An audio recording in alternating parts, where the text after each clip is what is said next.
Hey, what's up, guys? So, hitting you with a third video this morning. Um, like I said, trying to get these awards done with and over, so we can move on to breaking down all my divisions. Because we got to do that, and then before the 13th, I also got to hit you guys with the TV schedule for the month. I actually probably do that before I do the divisions because I'll just give you guys a heads up on what's going on this month. We got some good fights going on this month, some good fighters. So let's get into this one now. We'll do the fight of the year. Now, fight of the year to me, what does that mean? Well, the bigger the fight, titles, those matter. But to me, it's got to be good, solid, back and forth two-way action.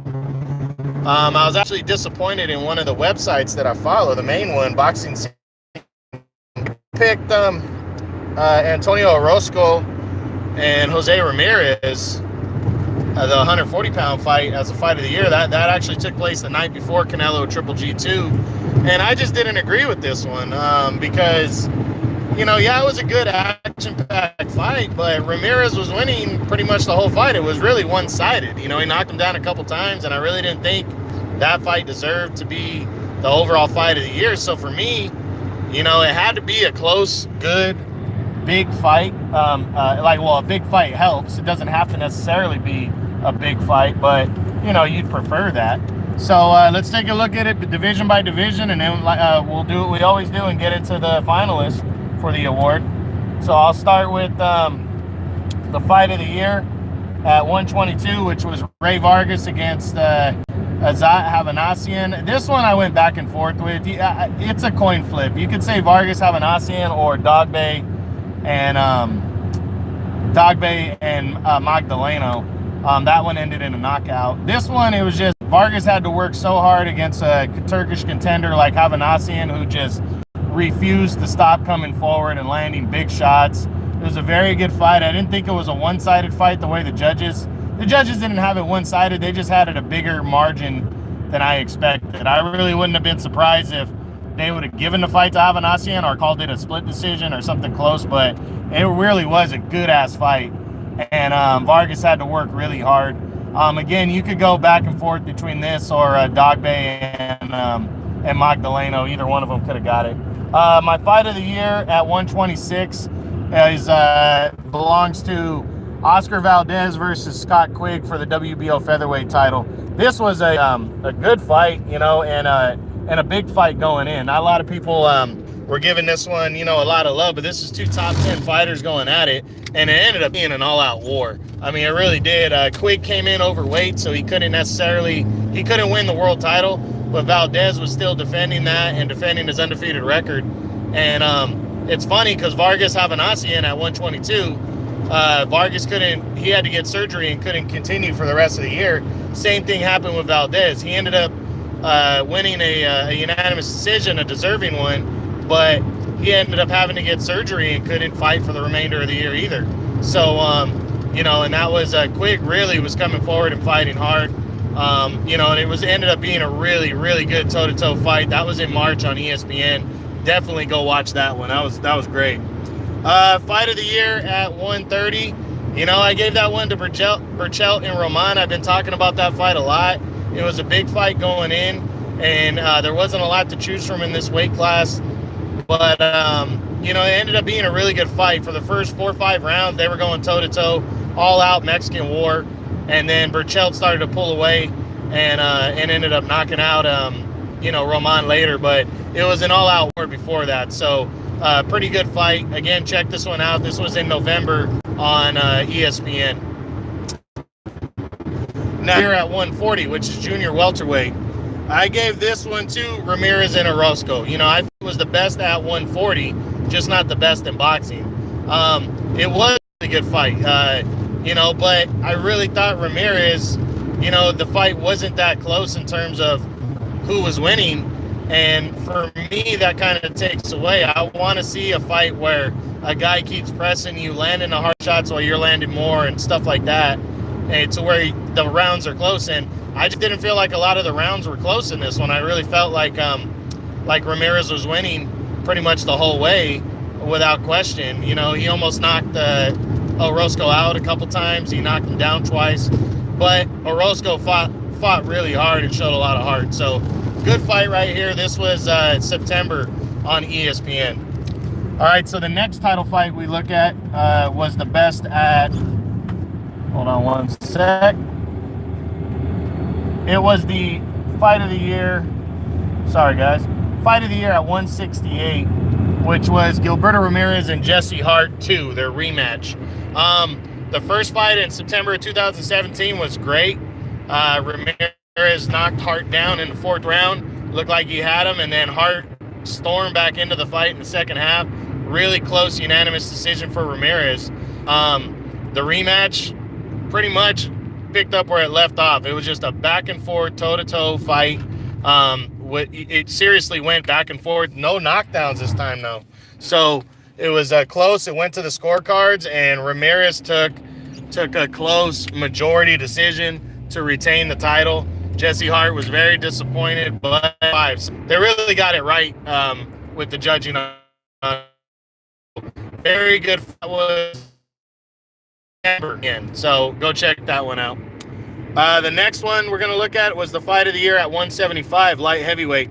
You know, this was a tough one to choose. There was a lot of good fights here, and I actually changed my mind. I wrote down Kovalev and Alvarez, but I really have to say the fight of the year was a fight that was a lot closer than, well, I mean, I did have it very close, but I think I'm going to go with Adonis Stevenson and Alexander Volcik, because this fight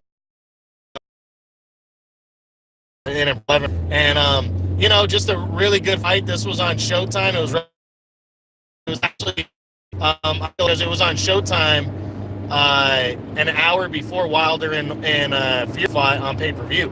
So you had to catch it on regular Showtime, and I lucked out and was able to see it at the motel I was staying at before I went out for that fight, the main event, the big fight, Wilder and Fury. But it ended up being a back and forth, pretty good battle. Stevenson took over the fight in the middle rounds and looked like he was wearing Stevenson down. Stevenson almost knocked Volcik out twice in the 10th round. And then in the 11th, Volcik that was kind of his last stand for Stevenson. Volcik just stormed back into the fight and overwhelmed him in the 11th and knocked him out, pretty brutal knockout. But good fight right here, really good fight. Now the best fight of the year, let me see. Everything else are finalists. So we're going to skip to our top 5 fights of the year, in my opinion, who I gave them to. And number 6, well, we're going to go, it's actually top 6. I gave it to 6. Number 6 is Murat Gassiev against Junior Dorticos in the semifinals of the World Boxing Super Series. This fight took place in early February. Again, it was the Super Series semifinals. And you had Gassiev, undefeated IBF champion, against Dorticos, the undefeated WBA champion. They were fighting the unified belts. Big showdown right here. And they just went toe-to-toe for 12 rounds. I mean, I think this was Ring Magazine's fight of the year. It was that good a fight. These two guys went toe-to-toe in a big fight, unifying belts. Winner goes to the finals. And Gassiev ended up knocking Dorticos out in the 12th of a fantastic battle. So great fight. If you get a chance, pull this one up on YouTube, because I don't think there was American television on this one at the time. So yeah, check this one out though. Great fight. Number 5 for me for fight of the year was Danny Garcia and Sean Porter. I mean, what a fight. These two guys going in, vacant world title, you know, and just a lot to prove. These are two guys that in consecutive years, 2016 for Porter and then 2017 for Garcia, had lost to Keith Thurman in close fights. Well, the Garcia fight shouldn't have been close, but it was scored close with Thurman. And, you know, they were fighting for the vacant title that Thurman had to give up because he was too injured to fight. So it was just a big-ass matchup right here that a lot of people were looking forward to, and I couldn't wait to see it, you know, and it ended up totally delivering. They went back and forth. Big shots landed. Garcia with his power shots, and Porter with just his overall work rate. And Porter very close, unanimous decision in this one. And in a fight that I wouldn't have been surprised if they would have scored it for Garcia. I thought Porter won a close one, but it was a lot of the rounds were close, and it was a really good fight. So go back and check it out. That was September on Showtime. Now, number 4 for fight of the year, I gave it to Erislandy Lara and Jarrett Hurd. I've been talking about this fight. If you missed it, this was April on Showtime. This was an all-out war, and I gave this one over some of the other ones because the other two behind it, I put this one ahead because this was a fight to determine the best in the division, and they went toe-to-toe. It was a great fight. Lara's boxing ability and Hurd's size and power and his relentlessness, and then late in the fight he just kept coming forward, and both were champions coming in, and they both fought like champions, and Hurd decided it with a knockdown in the 12th round, and that decided to fight for him. He got a split decision and a fantastic fight. Go check that one out for sure. Number 3 for fight of the year, I gave it to Jorge Linares and Vasily Lomachenko for the lightweight title. This one was just two great boxers going at it, and actually Linares had, seemed to have Lomachenko's number. He was doing fight, and then in the 6th round, he knocked Lomachenko down for the first time in his career. It's kind of more of a flash knockdown, but he caught him flush. And then Lomachenko hurt his shoulder and really had to work hard to come back and win. And he ended up knocking out Linares in the 10th round of a really close fight, and it was on a body shot.